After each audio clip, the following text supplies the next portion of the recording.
Hi, welcome to Theni அதிர்ஷ்டம். இப்போ நம்ம பார்க்க போகிற ப்ளவுஸ் வந்து ஒரு பிரைடோட ப்ளவுஸ். அந்த ப்ளவுஸ் வந்து நல்ல பேபி பிங்க் கலரில் ப்ளவுஸ் பாருங்க. பேபி பிங்க் கலரில் ப்ளவுஸு. அந்த ப்ளவுஸில் வந்து சாரீ வேறு கலரே கிடையாது.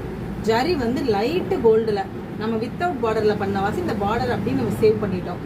அந்த பார்டர் அந்த கலர் மட்டும்தான். இந்த கலருக்கு நம்ம லைட்டு கோல்டில் ஃபுல்லாக கட் பீட் கொடுத்துட்டு கிறிஸ்டல் பீட் கொடுத்துருக்கோம் பாருங்கள். பாட் நெக்கில் ஸ்கேல் அப் பண்ணி கிறிஸ்டல் பீட்டில் பென்சில் பீட் பண்ணியிருக்கோம்.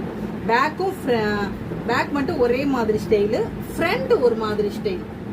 பேக்கு ஃப்ரண்ட்டு ஸ்லீவ் மூணுமே 3 ப்ளவுஸ் வந்து நம்ம கஸ்டமைஸ் பண்ணியிருக்கோம். அவங்க வந்து இப்படி வேணும்னு கேட்டு பண்ணியிருக்காங்க. ஸ்லீவ் ஒரு பேட்டர்ன், ஃப்ரண்ட் ஒரு பேட்டர்ன், பேக் ஒரு பேட்டர்ன், டிஃப்ரெண்ட்டாக பண்ணியிருக்கோம்.